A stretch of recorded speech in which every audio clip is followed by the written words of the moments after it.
di Jalan Petemon, tepatnya di CV Sinten Remen.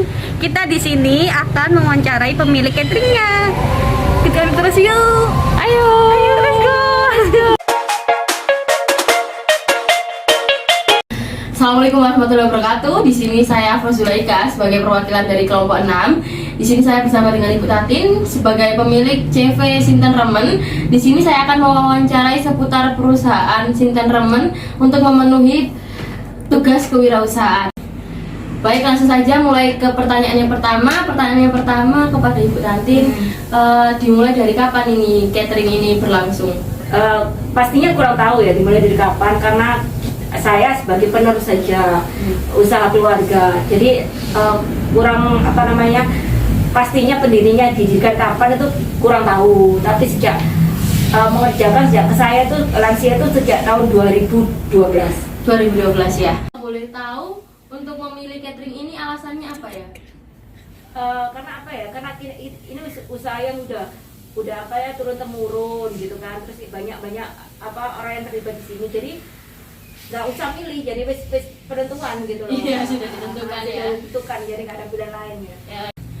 Kalau boleh tahu gimana sih cara ngembangin usaha ini biar ngikutin zaman sekarang, perkembangannya gimana? Kan banyak nih catering apa yang promosi sih tepatnya, promosi.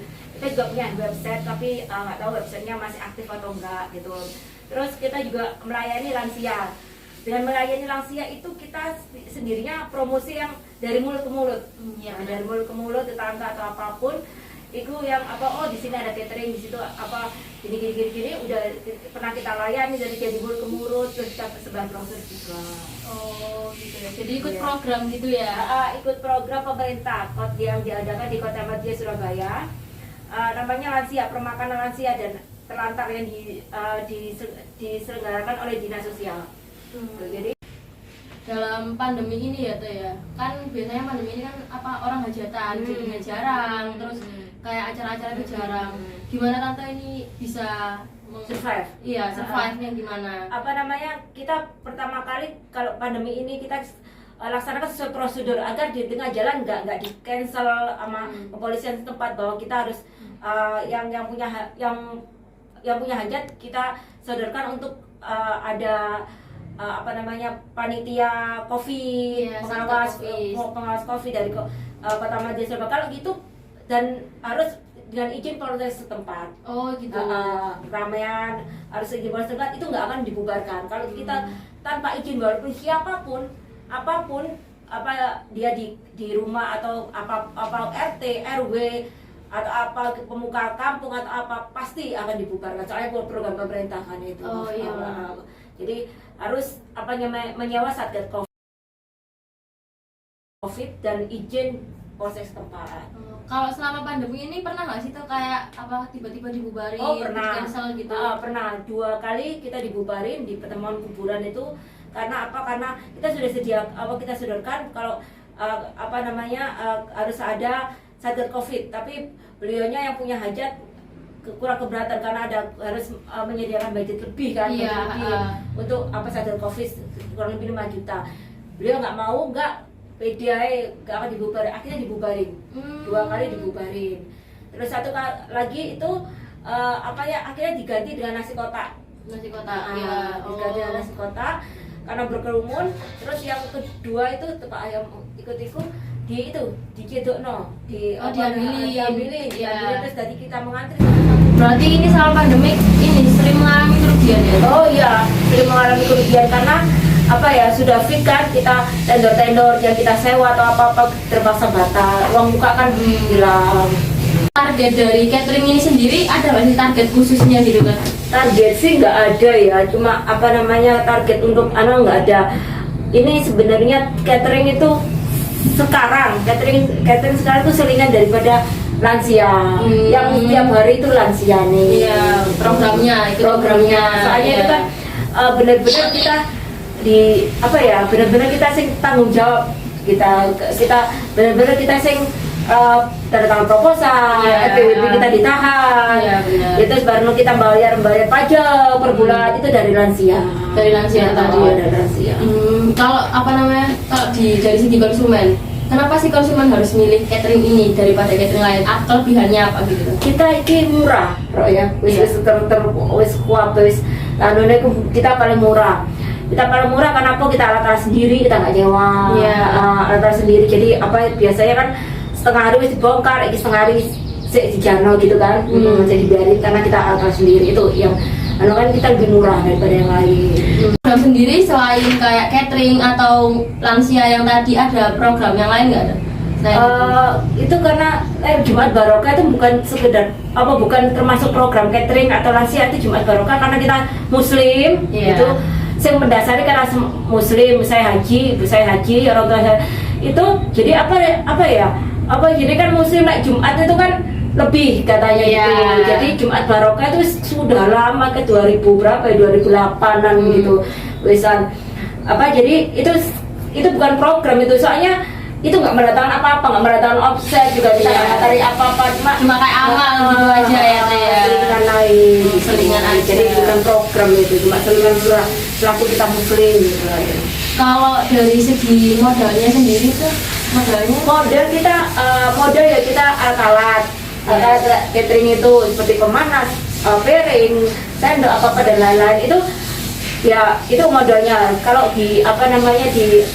ditafsirkan harga sih kita nggak tahu karena apa itu dulu kan zaman itu sudah ada aset setidaknya aset dari catering ini. Tapi kalau modal itu kita terserah si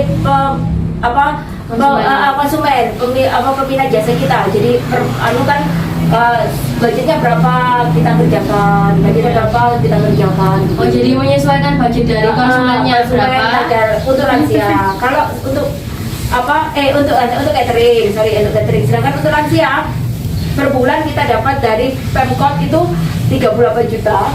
Kita pencairan di Bank Jatim itu setidaknya ada 3 orang yang harus tanda tangan, saya selaku pemilik CV, terus ketua Karangkorda Kampung dan bendahara 3 orang itu tanda tangan waktu tanggal 1. Terus untuk kita dapat 38 juta, sebenarnya dapat 42 juta, 6 jutanya masuk ke 4 jutanya masuk kampung, 38 nya kita.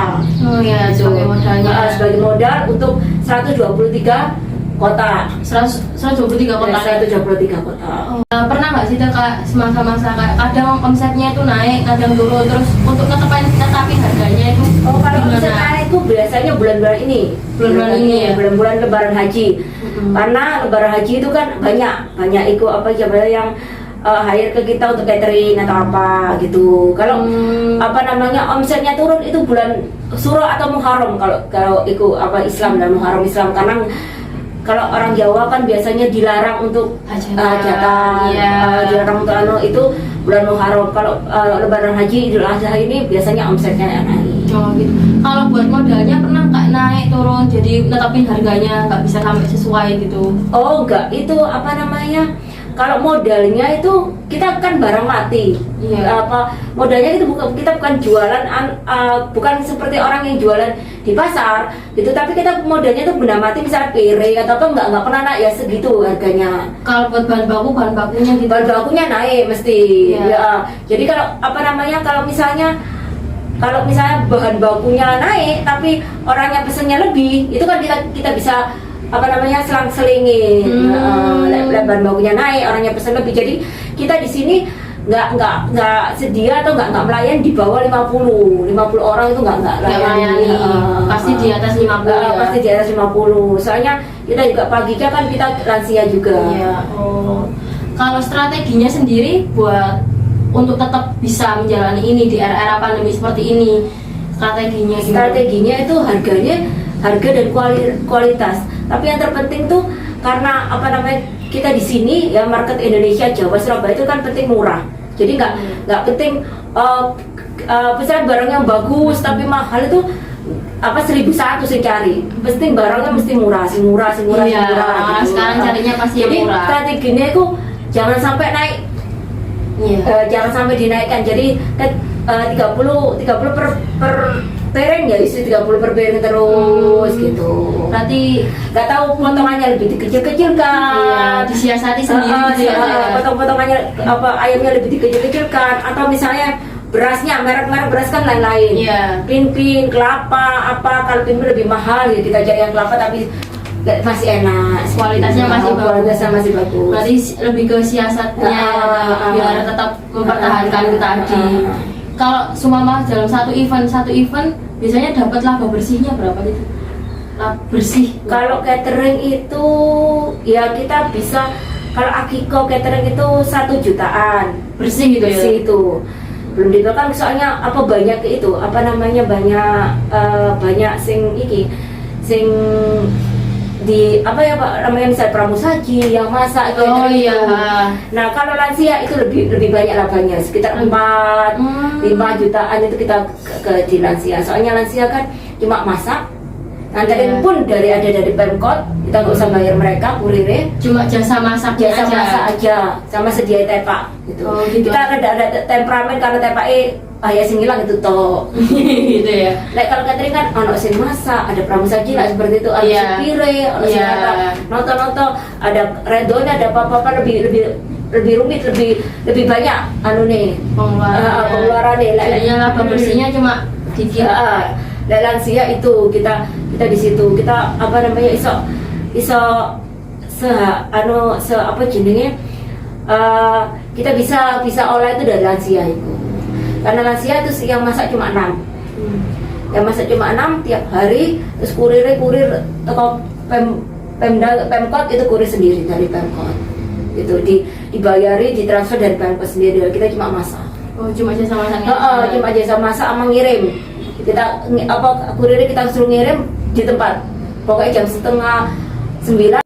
Mungkin cukup sekian wawancara yang telah saya lakukan. Terima kasih buat Tante untuk bisa diwawancarai ya. Terima kasih. Wassalamualaikum warahmatullahi wabarakatuh.